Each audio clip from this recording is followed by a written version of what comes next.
Hello, I'm James Fitzsimons and welcome to The Career Scoop, a podcast all about career progression, advice and experiences aimed at assisting those who are in career transition. Today, my guest is Kingsley Aikins. Kingsley is currently CEO of the Networking Institute and was formerly President and CEO of the Worldwide Ireland Funds. I'm delighted to welcome you to the show. Thanks, James. Great to be with you. Super. Well, to kick off, you might just give us a quick overview of your career to date. Maybe share some of the highs and lows. What are you most proud of? Oh, wow. How long have you got, James? Because, I wasn't born today or yesterday. This goes back quite a long way. But I'm from Dublin, born, educated, school, college here. Went off to France to play rugby, would you believe? I know you're a rugby guy, so you'd appreciate that. Played for a season over there, got mashed up, of course, and actually never really played again after that. And then I went to London for a while. Then I joined, I don't know if you remember, Córas was the name of the organisation. It's now called Enterprise Ireland. CTT in the old days. And I actually I wanted to get transferred overseas. So I put my name down for a posting. And the way it worked in those days is you can't decide where you go. In fact, if you spoke Arabic, you'd probably get sent to Finland. The way these things always seem to happen. Anyway, I put my name down and I said, I'm really keen to go. And there was 5 cities up for grabs. And I'll always remember because one of them was Moscow, one was Sydney, one was Lagos in Nigeria. Another one was Glasgow, and then the glamour posting, Limerick, right? So you put your name in the hat and you can't choose, and you got to go wherever you're sent, or else it's not good for your career. And actually my name came up opposite Sydney, Australia. And so I headed out there, literally with a toothbrush, and didn't know a sinner when I got there. Met a few sinners since then, and just got going. And an interesting thing happened actually when I arrived. I had one name of somebody to call. My mother had a neighbour whose son was there, and I called this guy and I said, I don't know anybody, but could you introduce me to the local Irish business network in Sydney? And he said, there isn't one. And I said, well, why don't we set one up? And so he rang a few people and we got 13 people together. We had a dinner one night.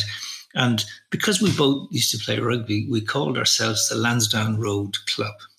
And then the thing grew, and in the spirit of sort of sporting ecumenism, we dropped the word road and it just became the Lansdowne Club. So 2 years ago, they invited me back for the 30th anniversary of that 13-person event, and there was 2,000 people at it. And it's become the biggest Irish business network that I think exists anywhere. And it was a really interesting example of, this notion nobody started a large organization.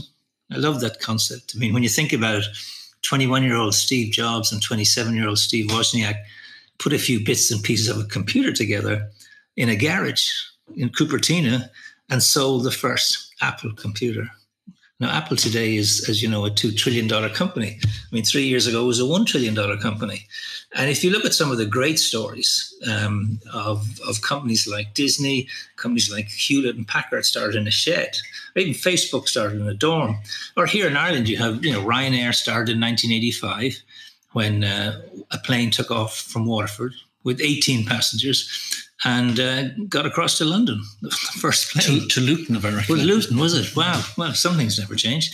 And, so I do love that notion of nobody ever started a large organization. And when I went on then to work with the Ireland Funds, I mean, it was a wonderful example of that, because the first dinner of the Ireland Funds was held in New York in the Waldorf Astoria. And the dinner was so unsuccessful, the only reason they had a second dinner a year later was to pay for the first dinner they had. And that's one of those apocryphal stories that's gone into kind of the folklore of the organization. Why was it unsuccessful? I'm curious. Who knows? Who knows, James? In the long lost in the mists of time. It's a story that's kind of loosely based on fiction. I mean, nobody quite knows the facts around this one, except that it was an unsuccessful event. In fact, there was another funny thing happened, because the two very interesting people behind the Ireland Funds. One was a guy called Tony O'Reilly, who was, again, a great sportsman, but a great businessman, and headed up the H.J. Heinz food company in the US. And the other was a guy called Dan Rooney, and he owned the Pittsburgh Steelers football team in the US. His father bought the Steelers for a couple of $1,000. Is now, one of the most successful franchises in the world. So they had this event on that night, and Tony said, we're modeled on the UJA, the United Jewish Appeal, who had raised so much money among the Jewish diaspora for Israel. Could we do something similar amongst the Irish diaspora to support projects in Ireland? We didn't know, but we gave it a try. And Tony's, as you probably know, is a funny speaker. And we had a slogan in those days, which was peace, culture, charity. And he said, we're going to change it to look Irish, dress British, think Yiddish. And if we could get those three things in alignment, we might be onto something. And so from that kind of disastrous start, that's $700 million ago. And the organization has grown. And I'm long gone now, but it's in 13 countries in 39 cities around the world. But it is another example of nobody started a large organization. I love that concept. Yeah. And your current profession now, or current job now as CEO of the Networking Institute, tell us a bit about that. And because it's really at this time, particularly with COVID, never been locked down, networking is kind of important. Correct. Yeah, absolutely. Probably more important now than ever. So look, I'm in my third act, as they say, to be generous. This period of my life is, for me, it's all about trying to pass on as much as possible the stuff that I picked up.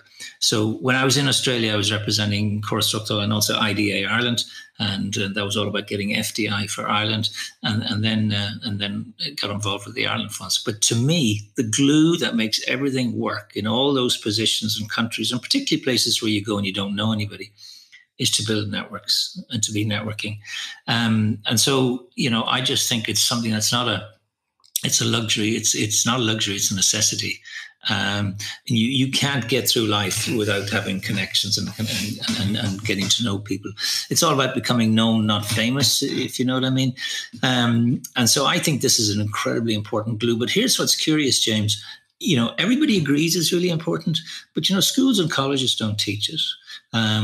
Companies generally don't have strategies for it. We tend to mix up networking and sociability. We tend to think the most sociable person is, by definition, the best networker. And actually, it's often the exact opposite. In fact, introverts can be better at networking than extroverts because they do it with decency and authenticity and integrity. They ask questions and they listen. Whereas extroverts are always looking over your shoulder to find somebody more interesting to talk to.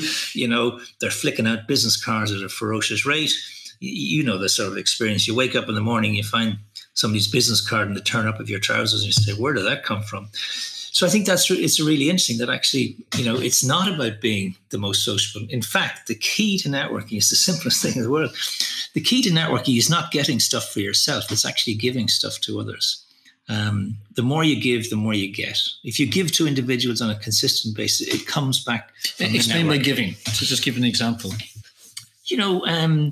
Ringing somebody, like in this COVID lockdown period, he's actually ringing somebody up and actually, how are you?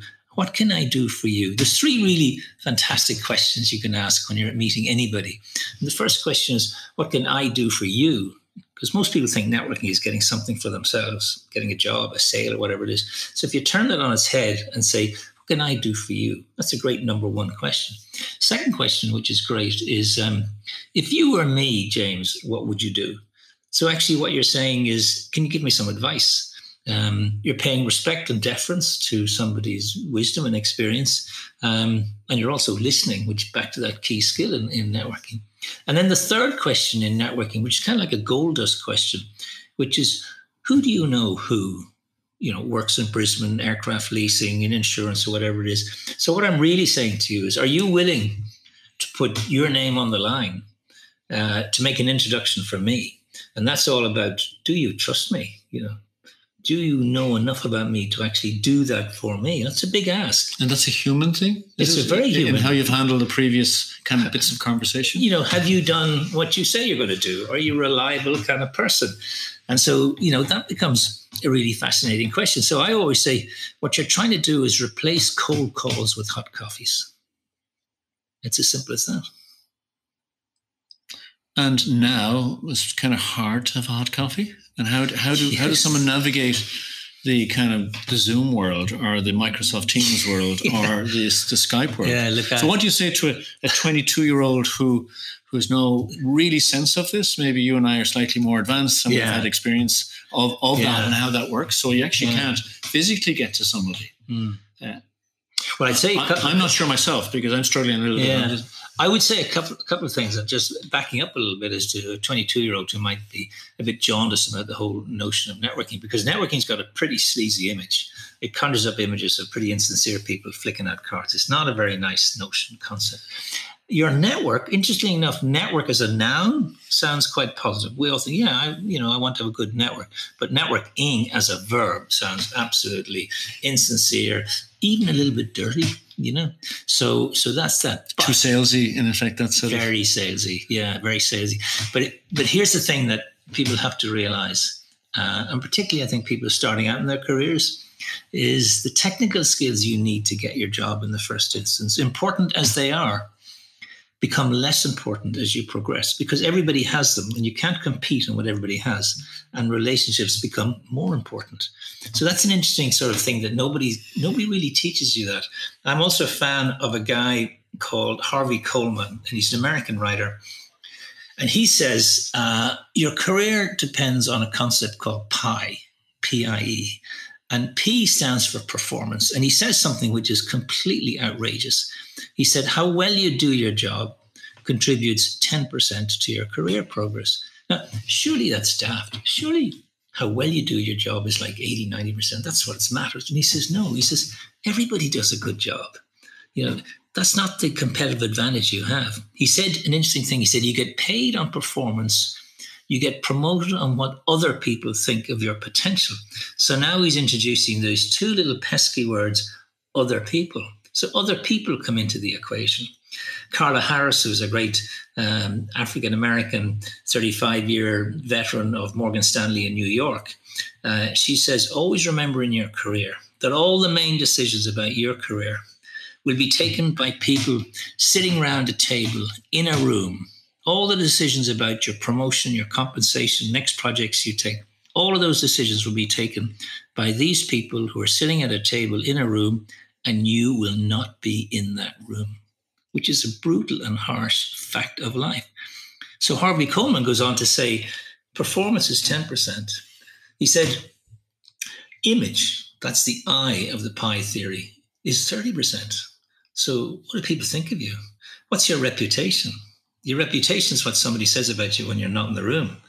So your reputation follows you around and in some cases precedes you. So that's really important. And then 60%, the E of the PIE theory represents 60%. And that's all about exposure. Who's seen you in action? Who's seen you perform? Who's seen you deliver? Who's seen you at meetings? Do you just do invisible work or do you do visible work? So this is all about becoming known within the organization and outside the organization, building up your own personal brand, if you like. Carla Harris says there are two types of currency at work. She says there's performance currency, which is doing a great job, but that's the minimum. Everybody does it. And then there's relationship currency. And you need in your network three types of people. You need to have an advisor, and that's somebody who gives you technical advice and helps you to do the job that you do. You need to have a mentor, and a mentor is somebody maybe in the organization, maybe outside, who gives you the good, the bad, and the ugly. But then you need something else. You need a sponsor. A sponsor just doesn't talk to you. A sponsor talks about you. Back to that reason. You need somebody that when your name is mentioned in that room is willing to go into bat for you. And nobody will use the power that they have in life and expend it on somebody they don't know. So you have to become known. I hope that makes sense. It's as simple as that. So let's bring it into context of a 22-year-old coming out of college now. The world really isn't for them to find a job or start off. So how do they start from scratch? Well, how do they put a simple little plan that they can believe in and then get a bit of momentum behind it. Yeah, and I need to answer your question about, how do you network when we can't network? So I might come back to that. But I do think university offers an interesting opportunity to start building some networks outside of what we call your organic networks. Your organic networks is all about your family, your relatives, the street you live in, the school you went to. They all happen. You don't control them. Now you've gone into an environment in a university where there's thousands of people, and you've got to figure out where you're going to gravitate. And I think that's why, the academic experience is important. The social experience is very important. And it's about clubs and societies, and it's debating, or it's playing GA or soccer or golf or whatever it is. And the relationships that you make then, and you and I know this because we still hang around with some of the people that we actually met and spent time with in college.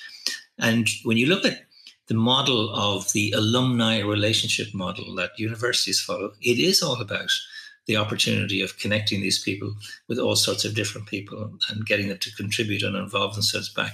So I think that offers a really interesting first step for the 22-year-old, is to actually take university as a good way of building a network. And also, the most important thing in your network is actually to build diversity in your network. There's a concept called homophily, and homophily means we have a tendency, all of us, to hang around with people just like us. We go to school with people just like us. We study with them. We work with them. We go on holidays with them. We play sport with them. We marry them, and we produce more of them. But actually, that's not what the world out there is. So you and I we all live in Dublin. Dublin is a city, when I was growing up here, essentially was male, pale, and stale. Was not a very cosmopolitan international city. In fact, I told a joke yesterday when I was telling the story. I remember going into a restaurant back then in Dublin, and I asked the waiter, "What's the soup du jour?" And he said, "Hang on, I'll ask the chef." So he goes in, he asks the chef, and he comes out and he says, "It's soup of the day," right? So we were not a very international cosmopolitan city. But today in Dublin, here's some stats. 12%, 14% of the population of the United States were not born in the United States. In Ireland, it's 17%. In Dublin, it's 25%. But of the working age population of Dublin, 33% were not born in Ireland. But here's the question. Does your network reflect the diversity of the economy you work in, the society you live in? And for most people, the answer is probably no. And all the research shows that if that's the case, you as an individual, you as a company, underperform. So building diversity into your network is really important. But going back to my question about the 22-year-old who may not have leveraged off the college experience, has now suddenly arrived out, has scored very well academically. Yeah. How do I get a job? How do I get a network? Okay, forget about the job is one thing. How do I get a network which can lead to a job? Just any really simple tips you can offer? Well, I always say, back to my thing about networking is about giving, not getting. And I think it's very important that you find ways to give, to volunteer, to mentor, to help, to find people who will mentor you. I think it's all about trying to build different relationships. It's to look at your scorecard, if you like, who academically that who on the academic staff might help you, who in the people that you've met might be able to make introductions or help you.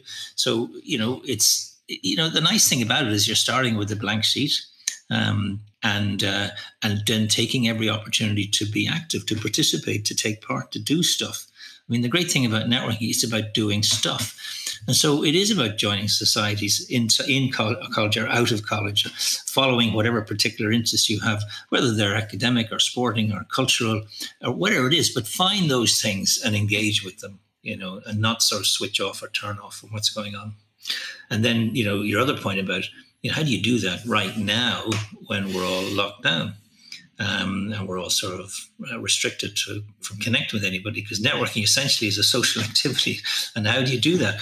And I think the one thing I would say is that we have the opportunity through technology of connecting with anybody anywhere in the world. So what's nice about this evolution into the Zooms and the webinars and all the things you mentioned and Microsoft Teams, etc., is the fact that you can access anybody anywhere in the world. And we've never been in that situation. So it's easier. Before. It's kind of easier now. Well, it's easier. On one level. It's very cheap. Transaction costs are very cheap. So I think, that's an interesting plus about remote working. Secondly, everybody is spending more time than ever before online. So now we know where they are. We know people are online. Thirdly, people are available. I mean, nobody's going anywhere. People call me and say, are you around next week? Well, of course I'm around next week. I'm not going anywhere. So that's an interesting notion. And another thing is you don't have to spend a ton of money getting on planes and abusing the environment and using up time and energy and flying to go and see people that you may not even like or do anything with. You can actually connect with them from your table, and you can make a decision.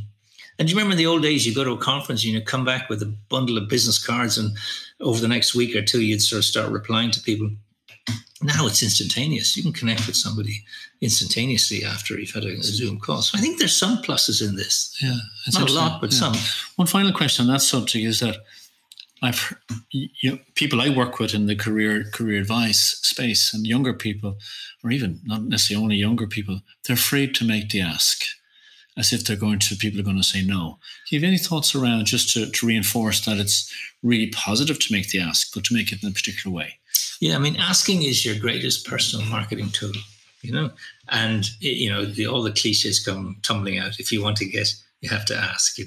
Nobody gives you anything. You have to ask for these things. And so, there are people who really do shy away from that. And I think part of that is it comes back to things like confidence and having a sense of self-confidence.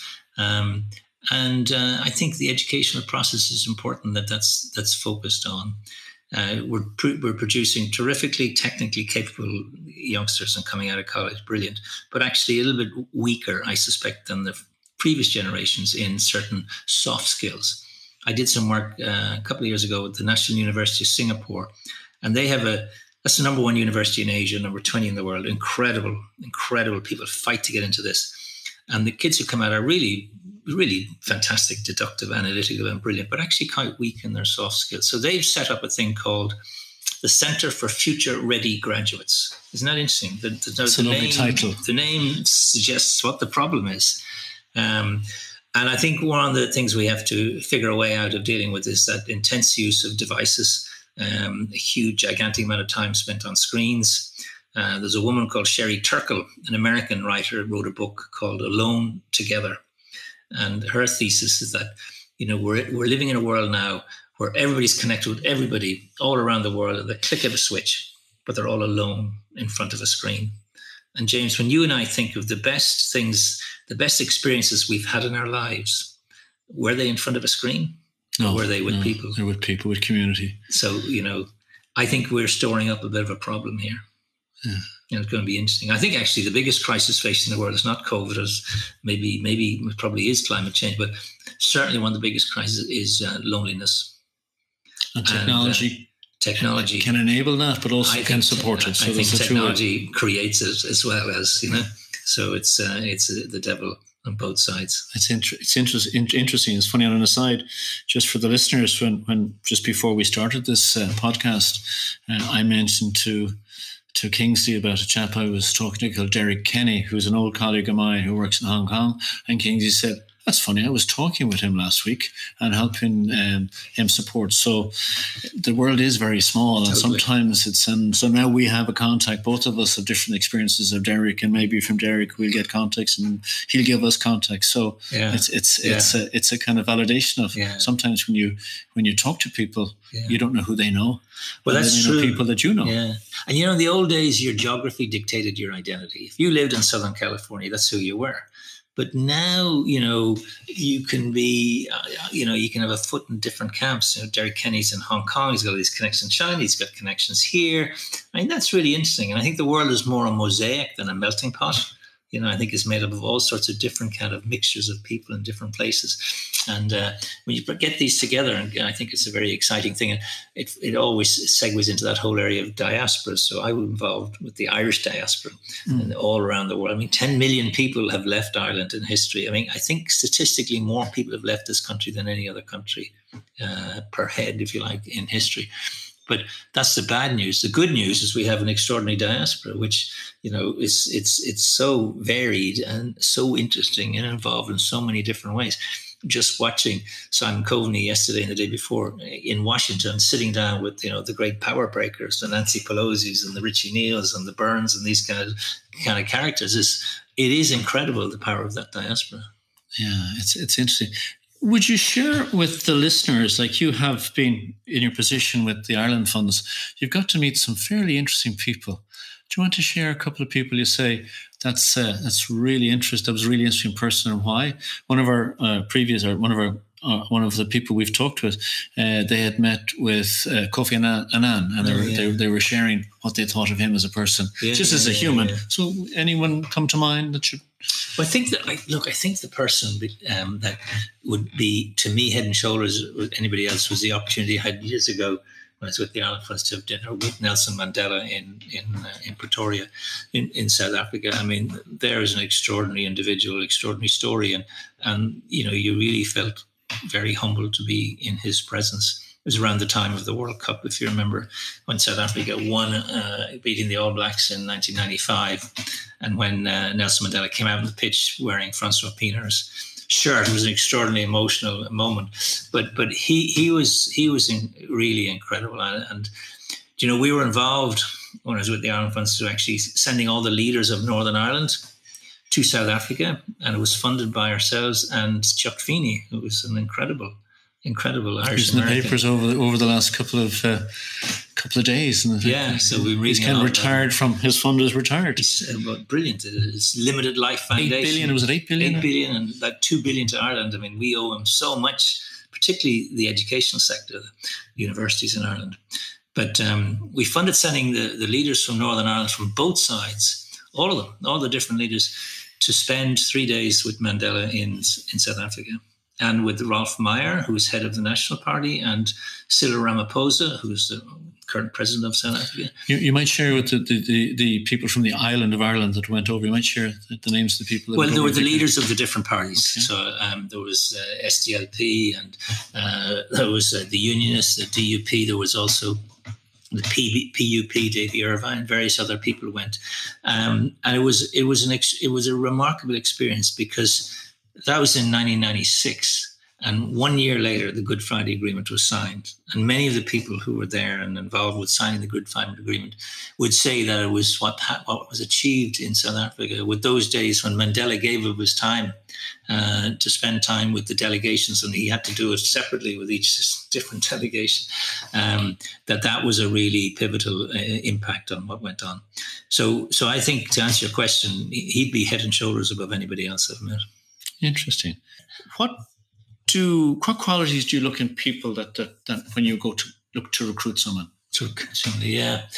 I remember when I was in Sydney, the secretary left the organisation, the trade board, and I didn't know how to find somebody. I was going down the elevator one day and I heard a very obviously Dublin accent, and I turned to the person as she was leaving and I said, where are you from? And had a chat, and I said, fancy a cup of coffee, and had a cup of coffee. And there was something about her I just thought was fantastic. And her name was Teresa Keating, and she's still there today. And she runs the Ireland Funds, the Lansdowne Club. She's just been there for 30 odd years. But there was something there in that chemistry that worked between us. She wasn't a highly qualified person, but she has got the best instincts of anybody I've ever worked with. She knows more, in her little finger than the rest of us have in our own bodies about people skills and interpersonal skills, and being a really good judge of human horseflesh, and just having this kind of, I like the word savvy. I mean, I think savvy is an interesting concept. Nobody sort of teaches savvy, but what is savvy? Savvy's cop on. Savvy's smarts. It's just using your common sense. So I like all of that. I love people who have a keen sense of the ridiculous and a strong sense of humor. I can't imagine working with somebody who is deadly serious all the time. So that, and then, I would always hire for attitude over ability. If somebody has the right attitude, they'll be able to find other people to do the difficult technical stuff. So they'd be my three. Okay, interesting. And just if you didn't have the career you've had, what would you have done? For example, a professional sports person, or a mixologist, or a wine guru. Is there anything you'd go back and say, you know what, God, I'd love to have done that. That'd be fun. Yeah. I mean, the thing I've always been interested in, is the diplomatic service, is, working for the foreign service of a country. I've worked with lots of foreign services. I've worked with over 30 countries now on diaspora engagement. So I deal with these people a lot. And I've always found them to be interesting and different and diverse. Their lives are really sort of zigzag lives because they spend 3 years here and 4 years there and 5 years somewhere else. They've always got an interesting, different perspective on things. So if I had it all over again, as opposed to applying to the trade board, I'd like to apply to the Department of Foreign Affairs. Highly unlikely I would have been hired, I must add. Why? I don't if you want to disclose. Yeah, I don't speak Irish fluently. I mean, that probably would have been a deterrent. No, I don't know really. I must say I've dealt with the Irish diplomatic service all over the world, and I think they're outstanding. We're incredibly well served by them. They do a terrific job, and and I think the notion we have now and it was an old notion, but it's a current notion of there is such a thing as an Irish empire, not built by military might or force of arms, but just by the fact that we are in so many different places and people have achieved so much in these other countries. And then the difference between the nation and the state being lines on a map, the nation being a global notion. And what's interesting is that there's so many countries around the world are trying to copy that, if you like. I'm a founder member of a group called CASE, which stands for Copy and Steal Everything. Just figure who's doing this stuff well. We did it with the UJA and the Jewish community in America. Could we do that with it? And so the countries I'm dealing with now around the world, they all just want to do the things that Ireland has done in diaspora engagement and apply it to their countries. In fact, I have my conference call this afternoon is with Lesotho, who are trying to model what they do in their diaspora engagement with some of the things that we've done here. So it's an interesting piece of, I think, sort of expertise that Ireland can offer the world. We're probably one of the top 4 countries in the world in terms of diaspora engagement. And it was part of our constitution. It's always part of how we think and feel in this country, being a small country from which so many people left. That's the bad news. The good news is we have an empire. And the uniqueness of our ability, of course, we haven't had too many wars with our dominated other cultures. So, and maybe our sense of doing things, we kind of can float in. Yeah. My sense in the past, having spent some time in Africa and saw that one of the Irish diplomats in action, who was just phenomenal, John Lynham, if I remember his name, he was in Kampala and he came down to a hospital called Kasisi, which is on the Congo border, which I was thankfully involved a little bit with. And he opened a new ward, which Irish Aid had actually funded 50% of the cost. And the funny story about that is that because in that type of society, John, being a diplomat, was like a king arriving. So they wheeled out a throne and they put him up on a throne where he made a speech. Well, and there was 5 Irish there witnessing this. Someone was retired Gordon Linney, who was a Church of Ireland minister, and we travelled back up to Kampala, 6 hours journey. Well, the King John got put in the back seat very quickly. Proper order. But he left a lovely image, and his gracefulness. And it's funny when you see our ambassadors and how they represent, and the local guys and ladies in the community were just very impressed because the style and sense. Yeah, we're well served, and this notion that we're a small island at the centre of the world is a kind of an interesting concept. Yeah, it's an interesting thing. My second last question, if I may bounce at you, workplace stress, mindfulness. Young people moving jobs, because careers are maybe every 3 years people move, whereas maybe our generation people in jobs for 10 to 20 years. Yeah. Have you any thoughts and comments around that? Well, my dad left school at 14 and joined a company, and he left that company age 77. So it's just a quick 63 years in one company. And that's all gone. And, my kids, whom you know, are setting off in their careers. And the old escalator model of a career where you join, work, then get promoted, and you work your way up to the clock at the end of the day, totally and utterly gone, finished forever. So people will be moving and changing like never before, which is why they need their network. Because quite frankly, 80% of good jobs are not advertised. It's what they call the hidden jobs market. people are going to find you. Recruitment companies are going to find you. So that's back to that thing about you have to be known and have a reputation. So I think that that's the difference. That's the difference that we have now. And so that gives added urgency to building a network of diversity. There was a guy called Granovetter, who's an American, wrote a very seminal piece of work that said your weak connections are more important to you in terms of getting your next job than your strong connections. And that was an interesting thing, because your weak connections will kind of, if you like, bridge you into all sorts of different networks of people, whereas your strong connections tend to be with people that you know. Not only do you know them, you know what they think, you know who they know.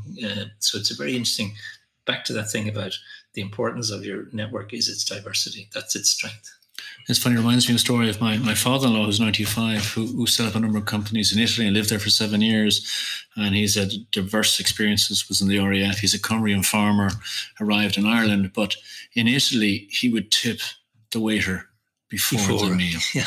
And I never understood that. And he said, what's the point of tipping at the end? And it was a network. So the next time he came into that restaurant, yeah, sure, he got the table. And it was just such a simple. Very simple.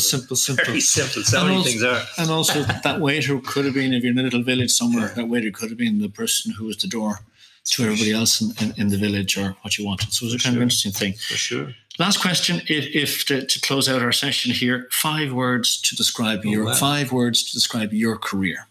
Oh, right. I suppose back to that word I used a minute ago, zigzag. It was a bit of a zigzag career. So, it wasn't a straight line. It was kind of zigzag. I think international. I mean, much as I love this country and I'm delighted to be back here now, I intensely want to go and live in other countries. I want to test myself. I want to go to countries where I didn't speak the language, and I wanted to go and just, I had that cavalier kind of swashbuckling kind of out and at 'em approach then. So the second one would be international. I'd like to think of the word humor, because I think we call it crack in Ireland, I guess, but it's always very close to the surface. I mean, my bucket list last year on my bucket list was to perform as a stand-up comic in a nightclub. So I went to the Gaiety School of Acting and I got trained in that, and I actually had to perform. Now, I'm not a stand-up comic, as you know, but I actually had to deliver 21 laughs in 7 minutes in a nightclub in Dublin. And I did it, and it was an interesting challenge. So I'm a big fan of humor. How many have I done? Have I got more 3. to go? So I've done 3. 2 to go? Yeah, 2 more single words that describe would sum me up. That resonate with you. Well, I like the word, there's 2 words in Dublin which we call a decent skin. Do you know that old expression? They say, your man, he's a decent skin. And I hope that it's not for me to say about myself that, but I'd hope other people would think that I'm a decent skin. In other words, I would think of how could I help other people a bit along the way. And then you're looking for one more. God, you're tough, James. You're looking for one more. Can you give me a selection of someone? I'll choose one from it. Next one. Say energy.